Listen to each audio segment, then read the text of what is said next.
Hey everyone, Eric Watson here, freelance writer, player of games, writer, Verge, recorder videos, and a tabletop role-playing aficionado. Welcome to the Monday edition of bi-weekly behind-the-scenes DM-only live stream crafting Icewind Down, which I build, write, and prepare for our next session of Rime of the Frostmaiden. If you are playing characters Robin, Frey, Celeste, Edmund, or Thimbleweed, this is not the right stream for you, but for the rest of you, welcome. Of course, there will be some spoilers. We stream our D&D sessions live on YouTube every Friday. Watch all of our D&D sessions and reviews here on the channel. You can follow me on Twitter at Rogue Watson and join our official Discord server with invite link in the description below. If you'd like to support the channel, please check out patreon.com/RogueWatson. For our campaign, we use Roll20.net, and for streaming, I use Open Broadcaster software with Streamlabs. Happy, glorious Monday. I have had a week off, sort of. I guess we still had D&D, and I still did crafting on Monday, I took a lot of time off away from the computer and did a bunch of stuff around the house that was very much needed, but it was very much also not an actual vacation. So now I need a vacation from my vacation. Heyo. Alright, for now we're still talking about Ithrin, the final chapter, and I think I'm gonna start probably winding down all the content in terms of expanding each individual area into bigger and crazier things, because we've already spent 7 sessions in here. I've had a lot of fun with it. But I think pacing-wise, I'm going to try to find a nice compromise between getting some more of the towers done. It's looking like we've got 3 done right now. Abjuration, Conjuration, and Divination. I think we'll do 2 more. Tower of Necromancy, and then I actually bumped up the Tower of Illusion, which I think I talked about that on last week's Monday stream, if I'm remembering correctly, about actually moving that one up, because Y17 is originally the theater in Ithrin, and that's basically what the Tower of Illusion is in Expanded Towers of Magic, is a big kind of role-playing play scene that you can do, which I really enjoyed, and I thought the players would get kind of a kick out of it. So I thought, well, why don't we just move that here, and this could be a tower, maybe it's just missing its top, and then that kind of lets me combine and condense the number of locations in here. It's funny when you're first, at the pre-production stage of an adventure, like, look at all this content, this is so great, I can do so much with all this, which is nice. And then I think, you get to the actual, I guess in movies it'd be the post-production, but in my case, we're still kind of pre-production, I guess we're production right now, we're in the middle of it. And I think I'm at the point now where I'm like, I should cut some stuff, right? Like, it's too much things, which is, I think, a good problem to have. A DM, especially when I'm looking at official content and things like that, I would rather have way too much content, and then I can sit there and pick and choose and decide, what's the stuff that's going to work best for my group, and what can I safely skip, and then what, locations can I maybe combine into a single thing, and really just highlight the individual things rather than taking everything at face value, which I think has worked pretty well so far. So in other words, I think I'm saying that I'm going to basically just cut this entire half, which I'm gesturing to the eastern side of the map, which is Y20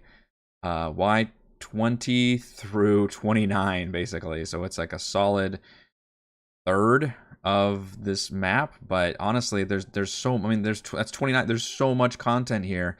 I just don't feel like we need to do all of this other stuff. And pacing wise, I introduced Avarice's army coming through. We still have Valish and the Ice Devil out there. It's just going to get more and more difficult for me and the players, because it's taking us so much time in real life to go through all this. I think it's a little bit trickier to maintain that level of storytelling and kind of remembering about all the different pieces that are in play. And I'm just excited to get kind of to the end. I think in general, once we reach this final chapter, we kind of get to that, like, when are they going to get to the fireworks factory? And my answer is soon, hopefully. But Omu had the same thing, right? Omu, I basically went through the same thing. I was really excited at first, and we went through it, and I had fun with it, and then I was like, okay, and now you only have to do this much content, and then the rest will basically be taken care of. Pretty much the same thing, where it was like, hey, the other faction will do the shrines, whereas I've got, these other characters that can easily do these final couple towers. And it's not like all of these are big, fabulous adventure locations either. These are like most of these are like House of the Arcane, where there's like maybe one thing you can interact with. Not even really puzzles for the most part. It's like this is just kind of a floating tower you can climb up. The museum, I think you could just wander around it and look at. Like, these weren't like major adventure locations, I guess. And I have a tendency to make them into major adventure locations, and I think that's getting to be a bit much, because it's taking a little too much time. That being said, we're going to make one into Adventure Location, which is the Wellspring of Answers. We're going to talk about that one because the players have somehow basically caught up to where I am. I think we already prepped the Tower of Necromancy for the most part. That's already in here. I will certainly field any questions about that, but I don't see us necessarily hitting that next time. But that should be a really fun area where they'll get a really important NPC and have some just fun. It should just be a purely social scene, but obviously anything can devolve into combat when it comes to any of these D&D locations. I did go ahead and put the spellbook right outside the Hall of Silk. That way, I mean, they're most likely going to want to interact with the Hall of Silk, but it's just there and they can grab it. In terms of the giant robot, honestly, if they never want to fuck with it, that's perfectly fine. It's kind of easy to ave. The only time that I could really sick it on them is if I had them exit a building and just this thing turned a corner and attacked. Feels a little cheap because they've been monitoring its patrol the whole time, but I don't know, maybe it got alerted to something or an alarm goes off. Maybe that could be interesting. If they start looting the Hall of Silk and the alarms go off, then that brings the big guy over. Oh, shit. And now you've got a situation. I've almost kind of role-played it like it is a massive creature, too. Not like it's a gargantuan creature, but like it's even bigger than that. Like it is... I guess D&D doesn't have a way of actually doing that, right? Because the Tarrasque is technically like, I think, a Godzilla size, but it's labeled as gargantuan, which just means it's this token size. And I literally don't even want to use like that size of a token. I don't think it's big enough. I want to have this be like a giant creature roaming around and be extremely dangerous for them. But that could be an interesting ploy, is have that attack them if they do decide to loot the Hall of Silk. I think it's just a bunch of illusory magic robes or something, which I like the fact that you can just get non-crazy powerful magic items. Maybe that would be a staple of Ethrin also. Like magic was so... It was also like Eberron level, where magic was very wide but not necessarily deep, except it was just the people at the top knew all the nice magics and they were the high wizards, but like everybody could do, you know, like a little bit of magic, and like all the retail stores had some magic stuff in them. That's not a bad idea. All right, but I think they're going to make it to the Wellspring of Answers next, which I did like that location. I was going to have fun slapping a creature in there. I think we talked about that a couple weeks ago, but now we're going to circle back around it. And I guess because they're long resting... Oh, and that's another thing I forgot to mention. I did have them long rest and level up at the end of last session. We actually got through a full tower for the first time. So I think that pacing is pretty good too, because it should take us another couple sessions. You know, Necromancy will take a full session. I think. There's not actually probably not any combat. We could go through Necromancy and Illusion pretty quickly, actually. That would be impressive. And I probably need to let them do Evocation now that I think about it. They may have to go back and do Y20 because they've got the trophy, and I think that would be pretty fun. Or maybe that's a good excuse for them to meet up with Baelish and them because they couldn't get it because they don't have the trophy, and that's something the players do have. So maybe I will have them do the Evocation Tower. And I do kind of like that one too. Although that one will be, I'll have to scale that one up because, again, big difference between level 9 and where the players are now, which is level 14. We're going to be level 14. And then depending on how many sessions that takes, I could even look at leveling them up again before they enter the Spire for like crazy high level, and then we really have to start planning the Spire pretty quickly, because I'm tempted to just gut the inside of the Spire and replace it with a big layer boss dungeon cool thing happening, and that's like the Guardian to the Mythalar, which is going to be Uriel Arthas. And then once they make it past that, then we can have the whole Mythalar scene unfold, which should be all kinds of crazy. Is the plan anyway. And I have no idea what they're going to do with Avarice. Like, I don't really even have much of a plan. Actually, maybe it's written in the book that she's got a certain plan here. I think I recall that she shows up and like establishes a base somewhere, which is where I was drawing that from. Oh yeah, and Arcane Blight's going to be a thing. Oh, and remember all their things we talked about last week, where the buffs they got from House of the Arcane, those are going to get replaced by all these temporary, like they lose that effect, which they didn't really use them, but that's fine. It was a free thing anyway. They lose all that ability, and then they gain all these other things that happen. Some of them like explode, I think, and do some damage. At least I think it was Frey gets transformed into some small creature. So that'll be pretty fun as a coda to like, okay, you long rested heals your abilities, and now all these things happen. And then also we have to start saving for the Arcane Blight, because they did not actually go back to the mansion long rest. They just long rested at the top of the tower, which I kind of figured they wouldn't backtrack, even though it was a safe place. Let's see. I think maybe is it under encounters? Ether encounters, random encounters, denizens of the necropolis. Yeah, we can always do living spells. Although, at this point, they fought so many living spells, I probably won't use them again. I'll probably have Magen guarding the Hall of Silk. Thought it mentioned Avarice showing up in here somewhere. Maybe that's... And then it goes to the thing by thing. Let's skip to the bottom. Maybe it's in like the epilogue section. Yeah, definitely a Tomb Tapper showing up later with a Mythalar.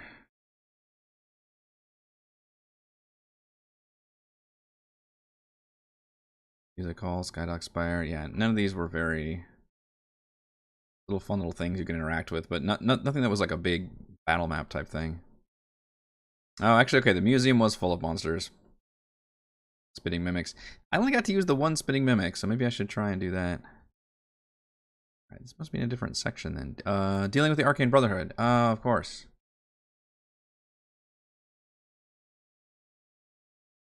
Flynn's help, Flynn's fall. Avarice's arrival. Follows the characters of the Caves of Hunger to Etherin, killing any NPCs they left behind to guard the caves. The albino tiefling wizard is joined by her 2 gargoyles, her riven familiar, 20 Knight of the Black Sword cult fanatics, and 10 roped mountain goats. Cultists use for food and set up traps. And of course, they're not actually demon cultists. I changed that part of it. Avarice and her retinue enter the necropolis 12 hours after the party arrives. I just kind of put a guess there. I probably could have waited till after the long rest would have been better timing, and yet I felt like it was way more interesting to have it be when they were looking through the spyglass, looking back at the whole city and searching for it, that they would then see that happening from a distance. That just felt like the best time to do it. And the fact that they saw that, and now they're long resting, means I have, 8 hours I can advance this other NPC group. So they're gone. They're not still sitting there. They've gone somewhere. Which I think they established a base somewhere.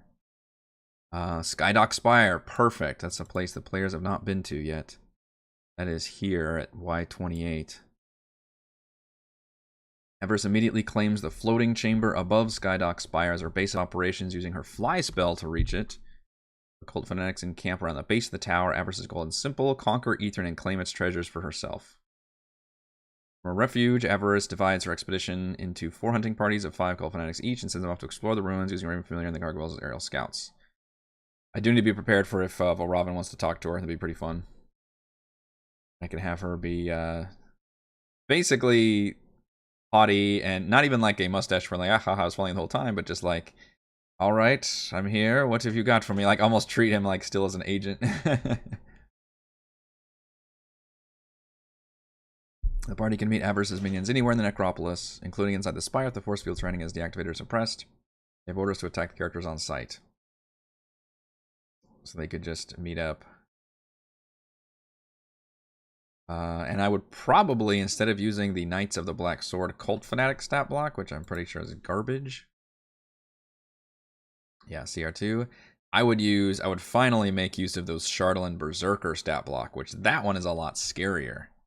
I was actually shocked by how powerful this creature was. It's one I haven't really used much in this campaign. Where are my creatures at? Oh, not appendix creatures, just creatures. Go. Chardalyn Berserker. This thing is a CR4. It has 90 hit points, which is a buttload, and it has 3 attacks as its multi-attack. That's pretty damn solid. It also has... I gave it a bunch of weapons because I was using them before with different kinds of weapons, but its main type of weapons can grant the poison condition if they fail a save. Now, it does say they have to roll a d6 at the start of each turn. On a 1, they do nothing except speak to a non-existent evil master who is pledged to serve. I would probably get rid of that one. I would allow them to Reckless, though. That'd be pretty fun. Give them a little bit of the Barbarian ability.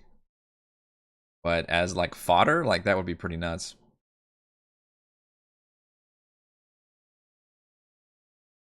I could also give them different kinds of weapons, I guess, but it probably wouldn't matter much mechanically. They'd be able to stretch it out so it's time to come back for the finale. That would be awesome.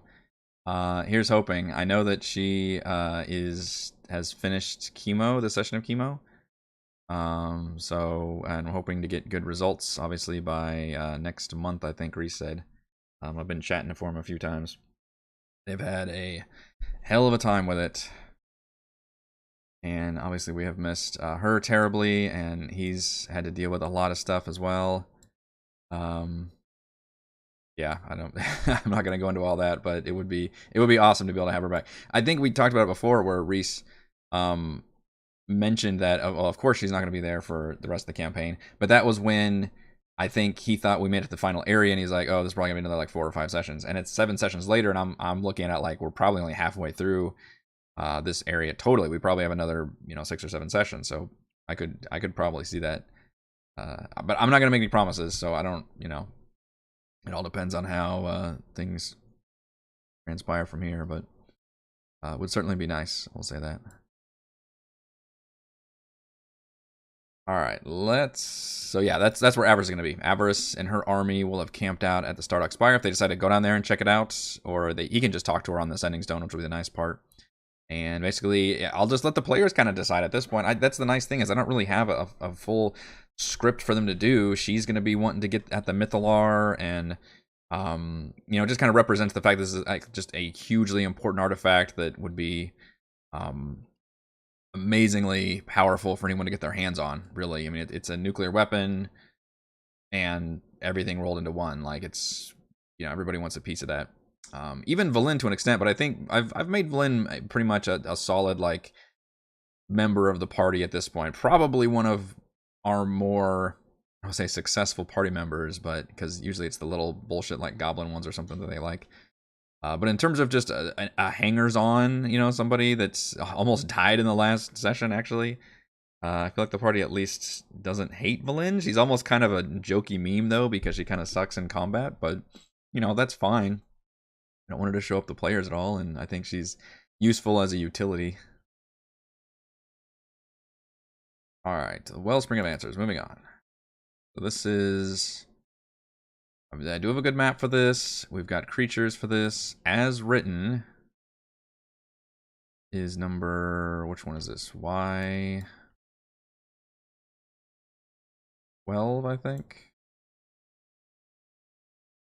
It's got a huge pit, and you can even see it on the overland map. Months before Ithrin's fall, a circle of mages known as the Telepathic Pentacle tried to fuse their minds together to become a conjoined telepathic force. The procedure went terribly wrong, and their bodies and minds melded into a single monstrosity. Larthus imprisoned the thing in this empty well, so its latent telepathic powers could be tapped by the city's elite. Herein lies the immortal remains of the Telepathic Pentacle. Sit, meditate, and learn. And I tease the fact that the well and the benches around it were kind of glowing with magic. The original one uses the Hydra stat block. Obviously, that's not good enough for me. Monster shudders awake if a light source penetrates more than 80 feet near the well. I forgot they could just do it that way. Although a light source penetrating 80 feet, that's not just like throwing. You'd have to like either throw a torch down there or cast light, because that'd be pretty far down. You wouldn't be able to just reach out your lantern. Oh, use the stats for one of Waterdeep's walking statues. That's a good idea. Those are pretty fucking big, aren't they? Is it just called Walking Statue? Walking Statue of Waterdeep. Yeah, what is that stat block?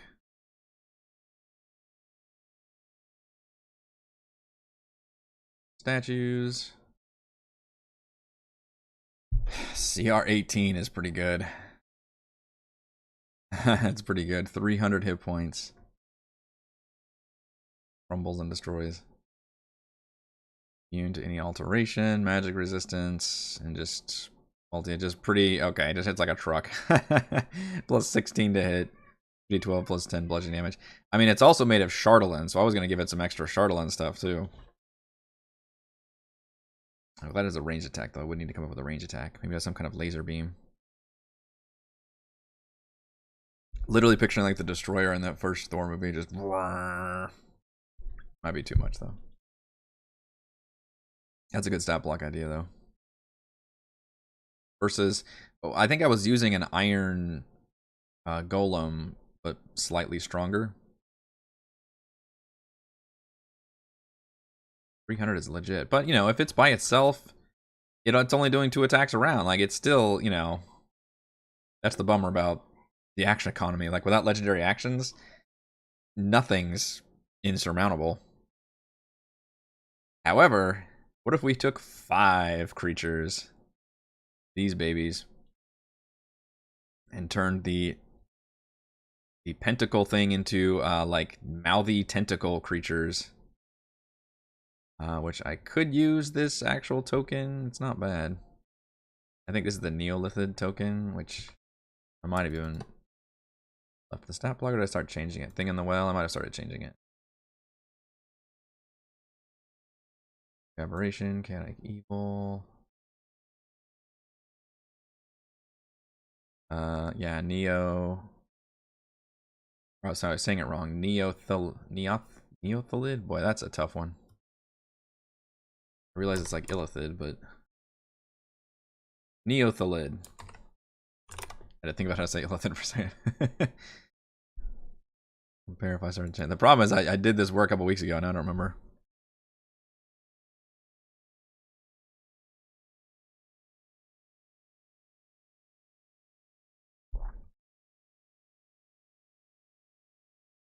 I did change its acid breath, it looks like,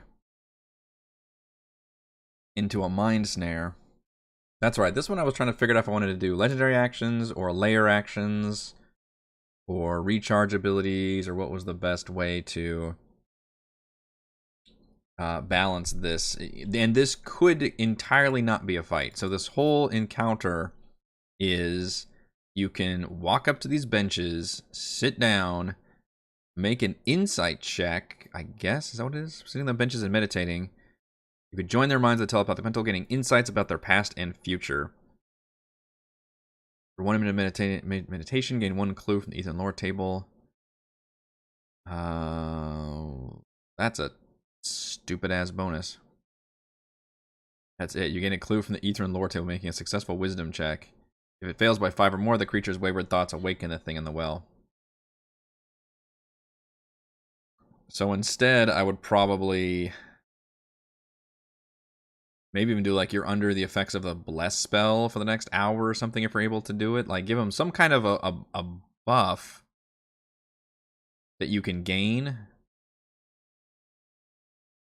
don't even know if is bless too dumb, but I mean if you've got it for the next hour without concentration, that's not horrible. I don't know. You get it for free just making the check. What they don't know is if you fail, and I could write that, you know, DC 15 still. If you fail, nothing bad happens. You just don't get the buff. But if you fail by 5 or more, then you feel that you've pulled too strongly or you've lost yourself to this creature. And that just summons this giant fucking fight. Yeah, awakens a thing in the well. And you have to fight and kill it. And then basically, I don't know if you get any reward from that. It's just a giant scary ass monster. Which, yeah, if the players were smart, they would just immediately retreat. But who's retreating from this? Come on.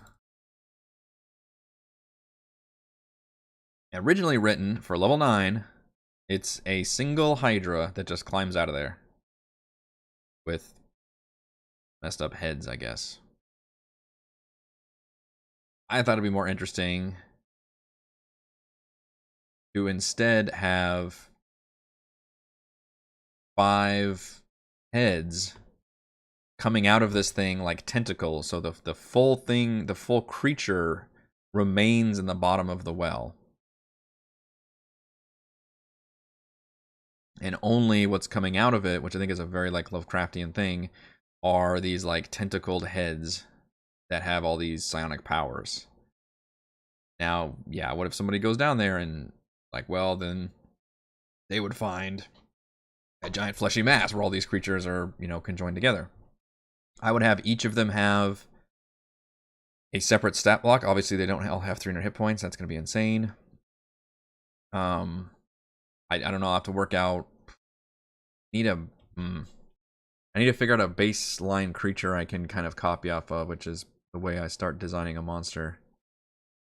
That would be, I mean, if each one of these had 100 hit points, that's technically 500 hit points to get through.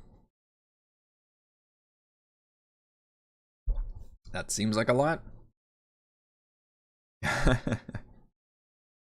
What kind of creature could I use that is obviously not as technically strong as a Neothalid? I think I'll just use the stat block. I could still have the heads be this big, though. I think that's pretty cool. Probably closer to like a CR. Ironically, it's probably closer to the Hydra. How much does the Hydra have, health-wise? 172 is probably too high, also.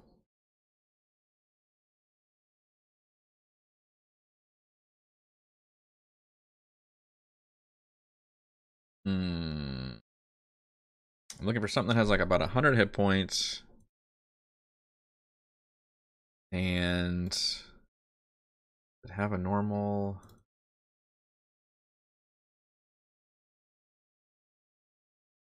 I guess I should put some kind of reward if they do fight this thing and go down to like the bottom layer. But I don't know. I can't think of anything. It has a tentacle attack where it can bite and swallow them. I probably don't want to have them bite and swallowing. I don't know.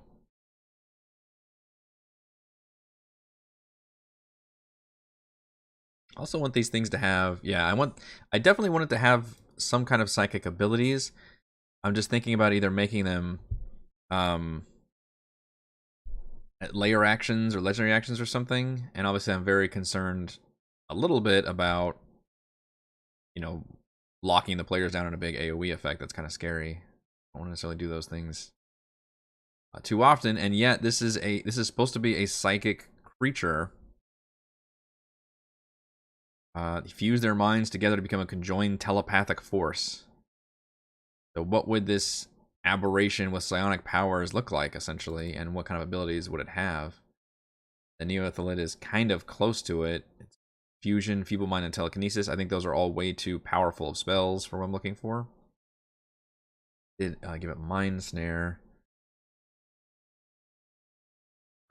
which is a recharge. But see, this is probably too powerful. Also, if each one of these can do this, even on a recharge, it still means everybody gets a chance to use it.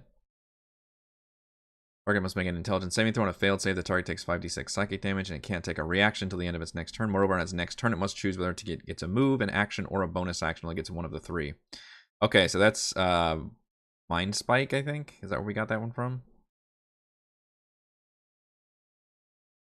That's probably okay. That's its only range attack, though. Then it's on. Although range attack, it's the nice thing is its speed is, basically fucking anywhere in here, and then it can extend itself probably as far as I need it to. And then it's gonna have a good reach, like 15 feet. I think this is just its base tentacles. Change that. Feeble Mind is terrifying. It's also an 8th level spell, which is ridiculous. This is the one that just like completely blanks them. A failed save, the creature's intelligence and charisma become 1, and the creature can't cast spells, activate magic items, understand language, or communicate in any unintelligible way. You literally just lobotomize somebody. That is a freaking insane thing to do to a player character.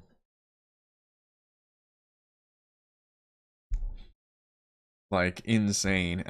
You've effectively destroyed them. I guess it could be ended by greater restoration. Okay. I don't think the players actually have access to that, though, weirdly.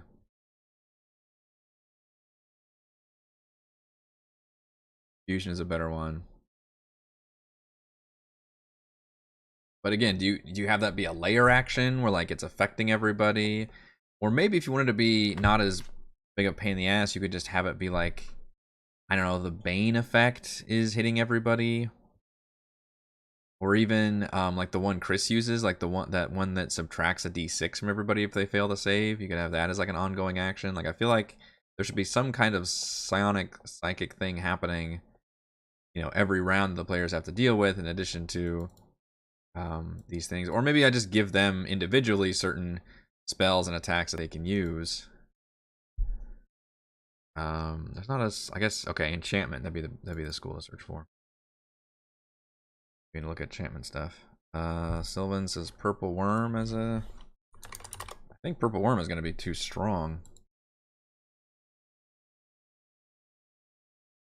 Yeah, that's way too strong. I'm looking because I want to do 5 of them. I want to have each one be its own stat block, so I actually need them to be individually, not individually. None of them should have like a boss type stat block, but with their powers combined, young Purple Worm is pretty fucking close though. 115 hit points and 16 armor class. That might actually be pretty solid to look at. For 11d12 plus 44, we could use that.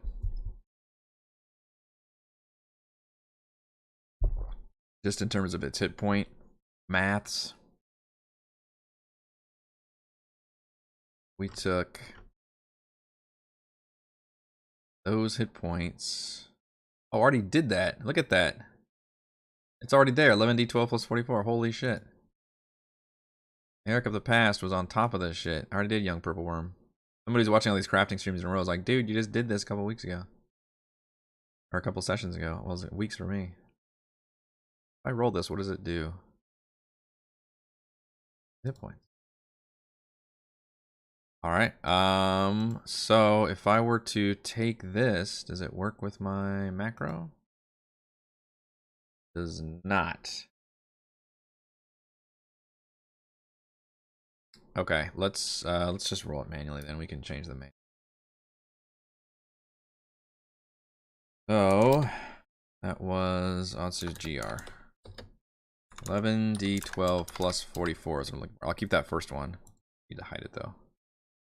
So we got 123.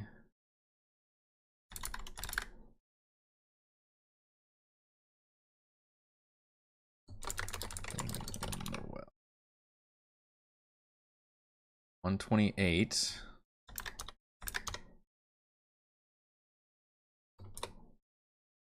All these, why did I do that?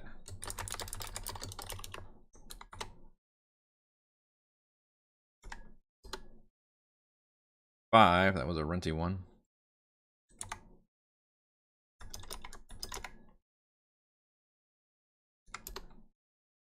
$147, it's a jonkster. That's a pretty big variance. And the last one is 90. Wow.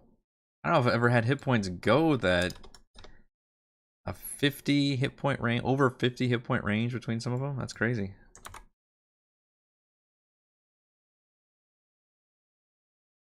All right. And that should average still like 120, even though 2 of them are very lower than that. One of them just a lot higher.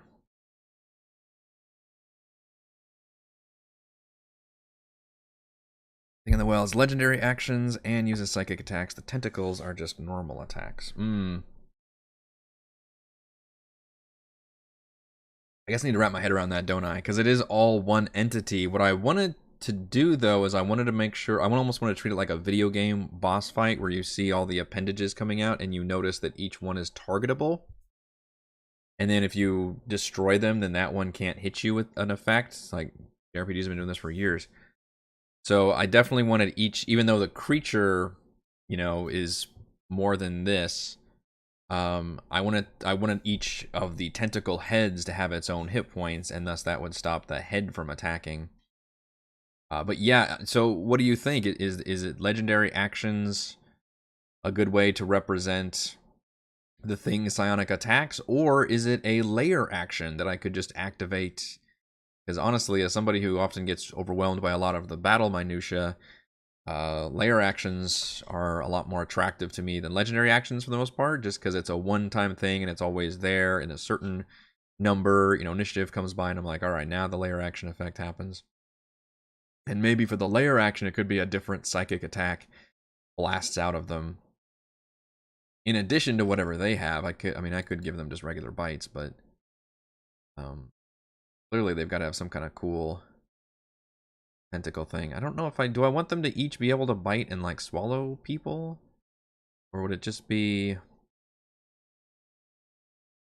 I almost kind of want to keep the whole, what are some other good psychic creatures I can borrow from? Intellect Devourer, what do you do? Really haven't a chance to use a lot of these Underdark creatures. Unless they pop up in, you know, other campaigns.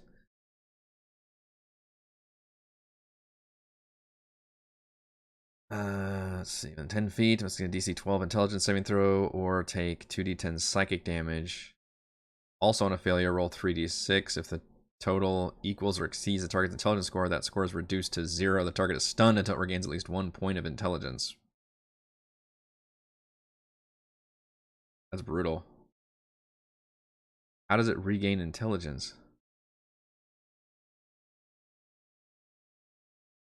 And yeah, I realize that's how the thing does it, and it jumps into your body. These things are so fucked up.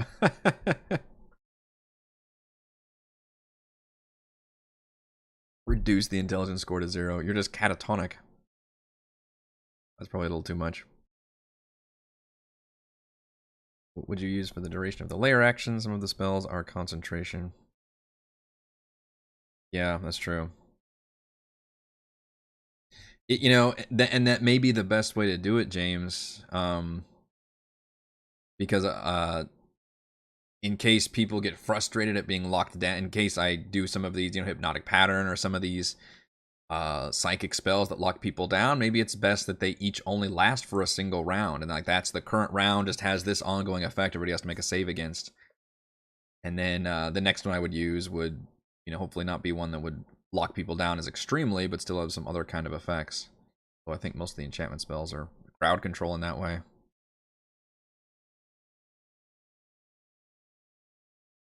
Look up different kinds of mind flayers. Actually called mind. Yes, they are. Base mind, which base mind flayer has tentacles. Does grapple them. Now see, that's an interesting one. It's grappled and must succeed on a 15 and DC 15 intelligence saving throw or be stunned until the grapple ends. So it's like a paralyzing jellyfish at that point. God, mind flayers are fucking scary.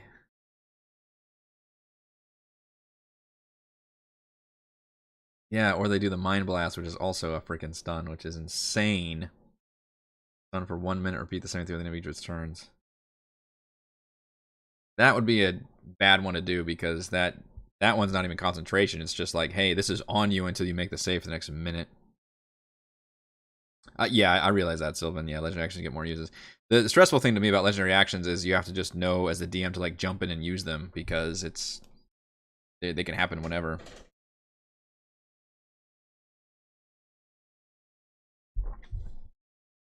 Dominate monster, which is a very tricky one to do.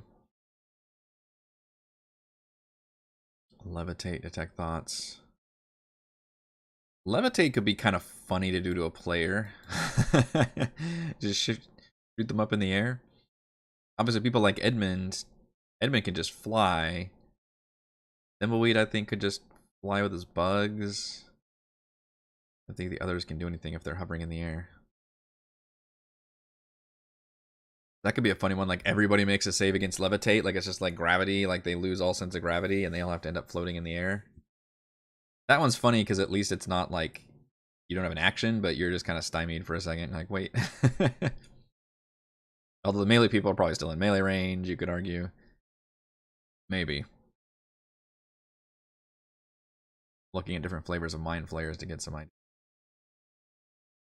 I mean, it's going to be a tricky fight. I kind of set this up to be a more complicated fight than the book was just like, have him fight a regular Hydra. Like, well, okay. You've got this.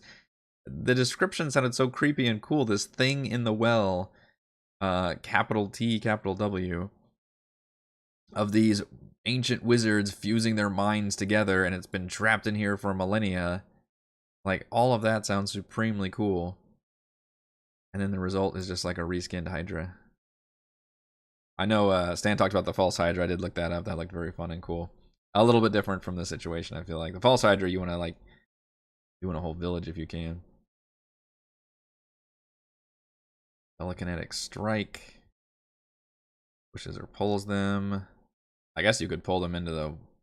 Well, also got mind... I guess they all have mind blast. Spells. Levitate, Mage Hand, Disguise Self, Lightning Bolt, Tasha's Mind Whip. Tasha's Mind Whip. sorcerer. Up the scion. And the warlock. Up mind whip.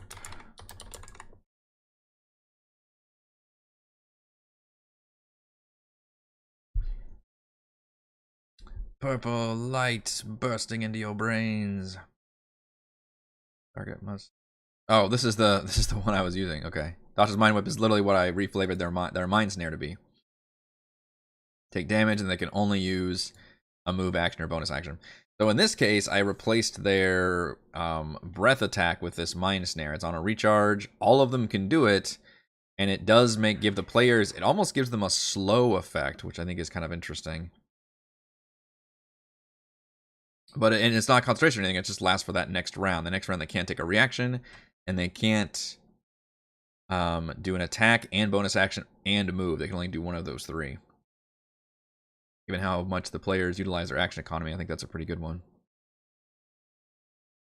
I'm tempted to keep that as a straight-up attack that all 5 of them can do. Because that's debilitating without being too terribly frustrating. I think that's actually a good compromise to throw at players. Whereas the real psychic attacks could be like a layer action.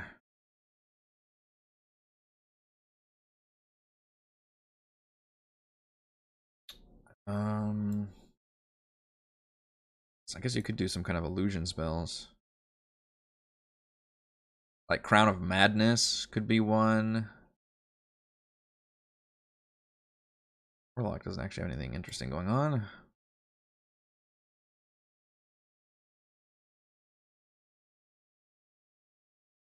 About the Scion, that would be appropriate. A lot of spells. Fear, Phantasmal Force. Yeah, Crown of Madness. Confusion. I feel like if I did these as legendary actions, it would be way too much, which is why I'm tempted to make it so like a layer action is the Thing in the Well just casts one of its enchantment spells. And which means, you know, on average is going to get through, what, 3 to 5 or something total?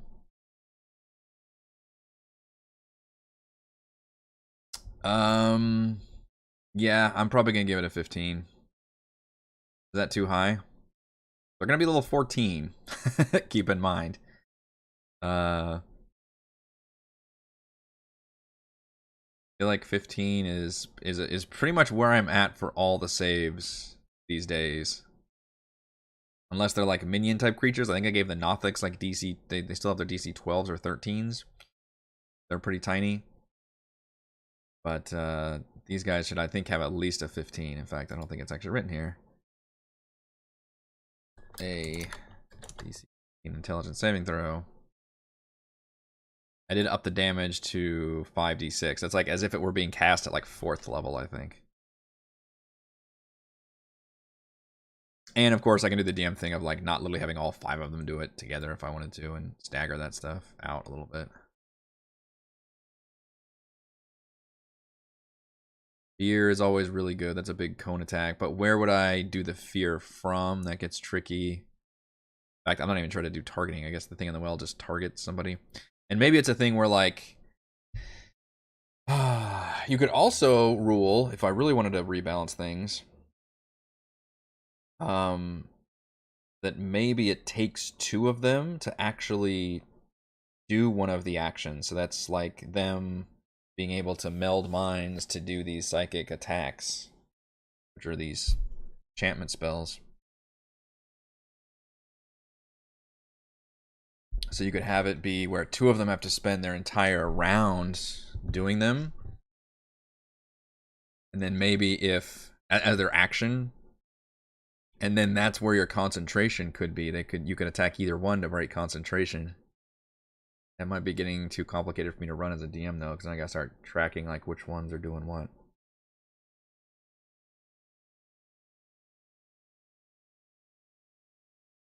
And you could even show it off by like, okay, these 2 happen to be doing this, you know. So it's almost like the hags. What do the hags have? They have like if there's a 3 of them together, then they can cast spells. Although it's still one of them casting the spell, right? It's not all three of them. Goodness sakes, there's a lot of hags these days. The world is filthy with hags.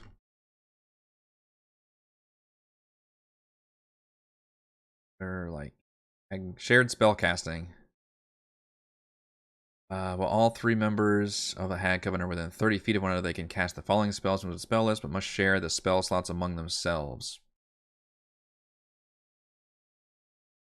Okay, so they don't have to all three be casted. So only one of them technically does the action to cast the spell.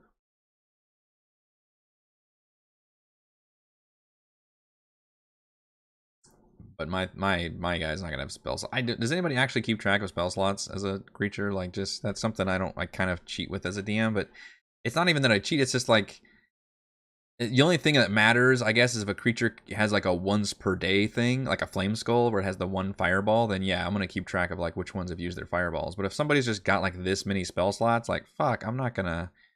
Okay, I'm only gonna use the 1/6 level spell. I'll keep track of that. But like otherwise, man, they're not gonna survive long enough to use, you know, a third of these slots. You can just kind of go ham and go with them. But yeah, if there are some strict limitations, then those probably should be followed.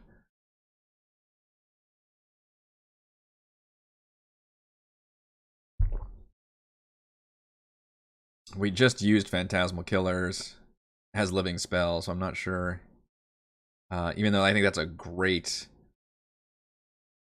spell, that's kind of like a personal fear spell. I feel like we just had the players deal with that. Counterspell would actually be a pretty good pain in the ass if these creatures are able to use Counterspell, but yeah, I'm not sure how I'd run that. If they can cast spells if they're together, but obviously they're gonna be together the whole time. Do two of them have to like spend their action to cast a spell? That kind of neuters their action economy, but that would allow them. Maybe that's a better balance than just having it be an ongoing effect. Or we do my original idea of the layer action, and I just be careful with which spells I'm casting. And when it comes to concentration, maybe that's the whole point, is that the fact that the layer action is the thing in the well casting spells, and if it's always using a new concentration spell, then it's solving the problem itself. It's gonna you know, remove concentration from the last spell and then do another one. The back spamming counterspell, exactly. That's a real JRPG thing, right? It's like I'm really picturing like a boss that has, yeah, this like appendages. I don't even know what I'm trying to think of specifically, but different parts of its body or different statues or something that all have specifically different effects. Like one of them heals the boss, and one of them, you know, puts up a wall, and the other one does some kind of like ongoing fire damage or something. And when you can choose as a player to take which ones you want to focus fire down and get rid of, to change the boss's attacks that it can do on you. That's not quite what I'm doing here. It's just that all 5 of these are up and available, and it's just that if you focus fire, then it gets rid of them individually. So you're essentially fighting 5 creatures, but you've always got this layer action ongoing. I think that's the best way I can do it.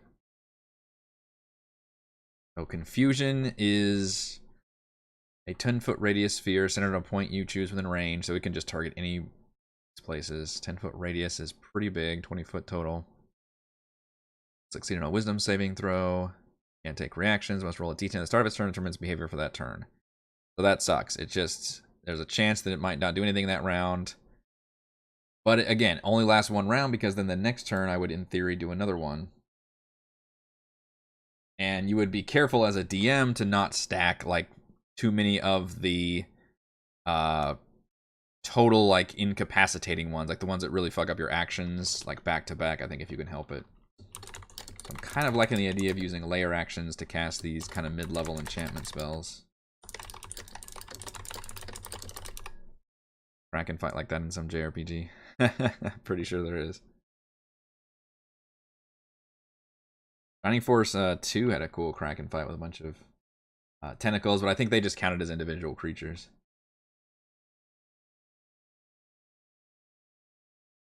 So I'm gonna write down confusion as an option. I should just search by like enchantment, because that's probably what I'm looking for. I think fear would be pretty good, but this isn't the funnest map to do fear on.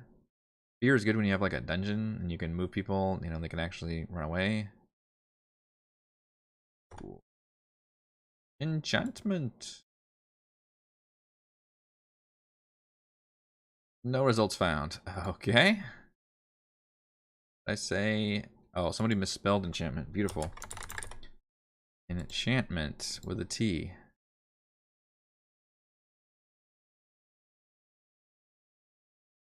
What do we got here? Bane is too low. Bless, broken charge, calm emotions. Fuck you, all Robin. Mand is probably too low a level. Enchantment. Good game. Dragon Age Origins. Back in the day when I like beat a whole RPG and then fucking start up a new character and played through the whole game again. Those were the days right there. I can't even fathom playing a game more than once these days. I have so little time. Man, I played the crap out of that game. They're still making that new Dragon Age, right? The 4th one, I think. Jeez, that's been a while. Does anybody still care about poor BioWare?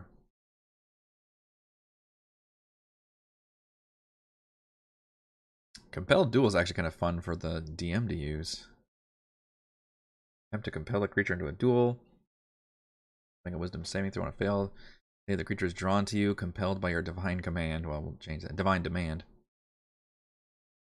Oh, that doesn't really work. You have disadvantage on attack rolls against creatures other than you. Okay, yeah. Exactly. I was hoping to draw somebody towards like a siren song, but I don't think that's entirely what that does. Compulsion. You know, there is things about Charmed, although now that they did the Hero's Feast, I believe they no longer have that effect of being immune to Charm.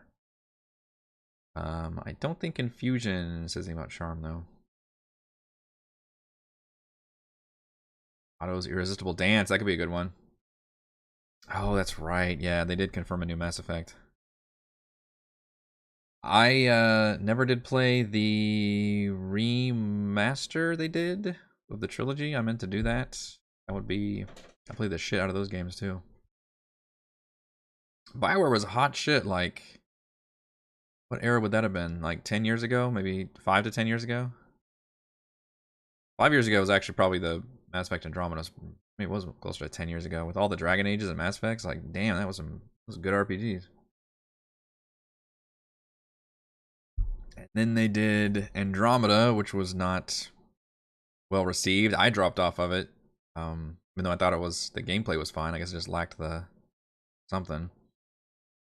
And then they made that weird ass, like, Iron Man Destiny type thing that everybody was like, what are y'all doing? You could tell, I think the suits got into it on that one. We need one of these games as a service things. That's not really what we do here. I don't care. Oh.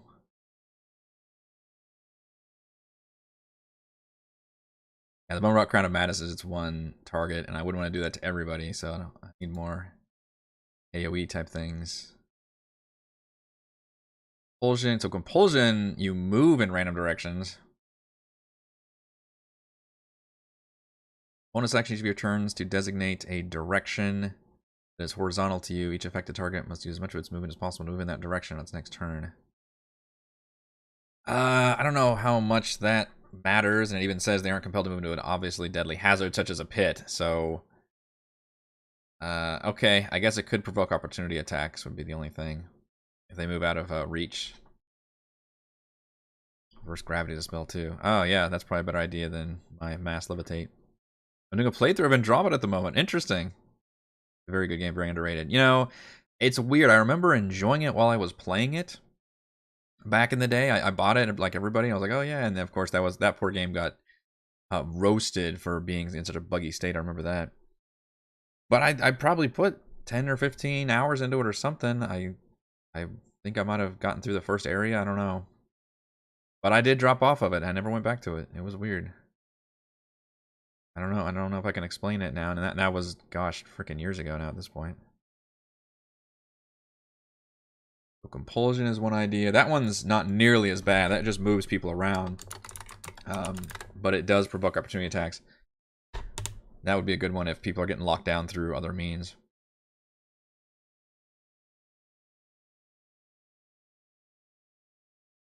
Ooh, is enemies abound? That's one creature. Okay, that's one I can do it to everybody. I could just do it to everybody. Why not? We could use this as a custom. Everybody loses the ability to distinguish friend from foe regarding all creatures can see as enemies until the spell ends. Affected creature chooses another creature as a target. It must choose the target at random from among the creatures it can see within range of the attack spell or the ability it's using. Don't know if that matters if people are separated though, and you've got like the melee up there with the enemy and the other people back behind, then obviously they just wouldn't. Uses affected creatures and another creature as a target. So I guess if they wanted to do anything to a creature, they would have to, like, yeah, randomly choose. So if the spellcasters wanted to cast a spell at the enemy creature, they would actually have to choose among all of the targets available. If I wanted to turn that into an AoE.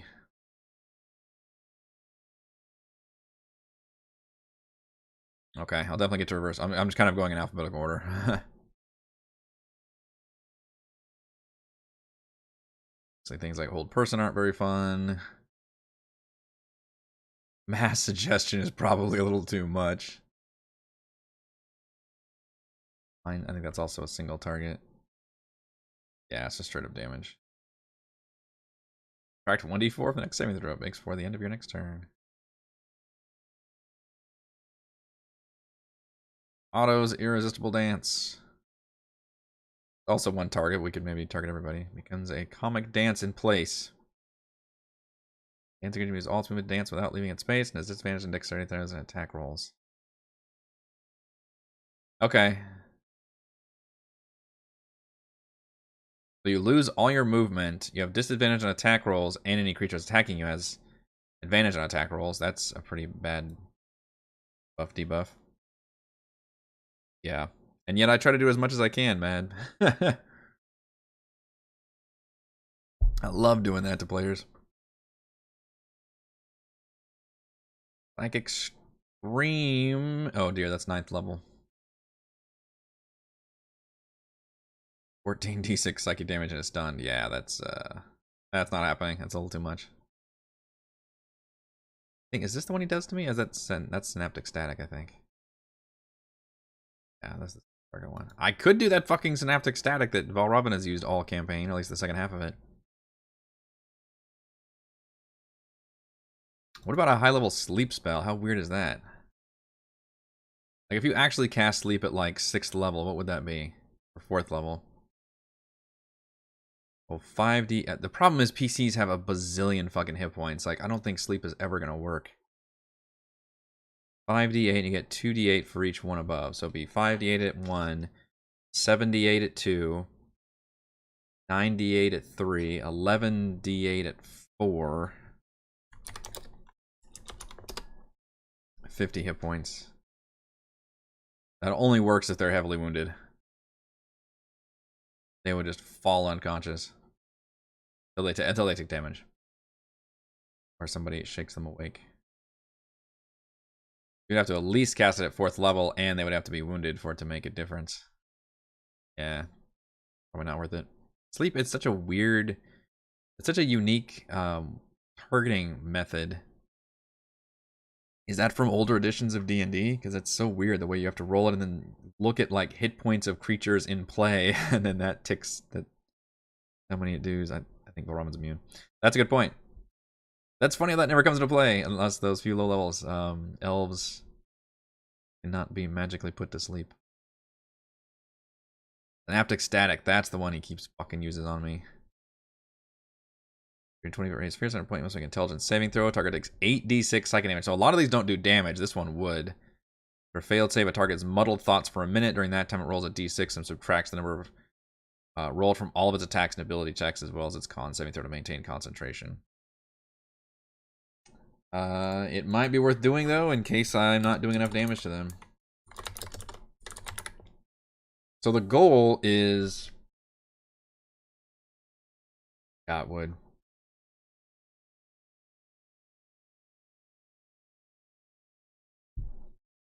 Well, even Valen has like 60-some hit points, I think. 8d6, an average of 30-some intelligence. And yeah, all of these are going to be intelligence save, because this is going to be a psychic creature. So they should have to be dealing with a bunch of intelligence saves. Now, that doesn't mean... And I'm liking the idea of just having it be a layer action on initiative 20. An enchantment psychic spell happens, everybody has to deal with and make the save against as kind of just an ongoing environmental effect. And then while that's in play, whichever one that is, then they have to keep attacking my thing in the well. So I've written down so far confusion, compulsion, and synaptic static. Oh yeah, reverse gravity. Oh, that must be non-enchantment then. That's probably transmutation. I was just looking under the enchantment spells just to see if they had some interesting options for psychic type attacks. Illusion is probably another one we need to look at, because phantasmal, killer, and all those things. Also, fear wasn't in here. I guess I don't know my schools very well. Just search for that reverse gravity. That would be... we could flavor that as like psychic attack. Ooh, 7th level though, man. That's getting up there.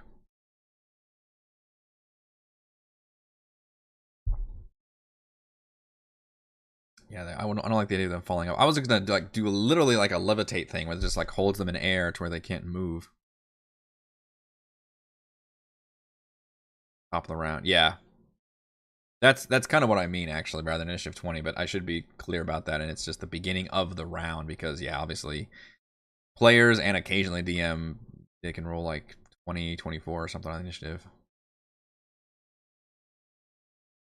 Well, if you have any more ideas on ongoing spells, let me know. Or if you have a better method of trying to run, hopefully a more interesting fight, which is still hilariously a completely optional fight for the thing in the well as the players. I'll give them some kind of reward. I'm picturing like maybe an extra, like the effects of the bless spell, or maybe even like a better version of the bless spell if they sit at these benches and succeed on a check.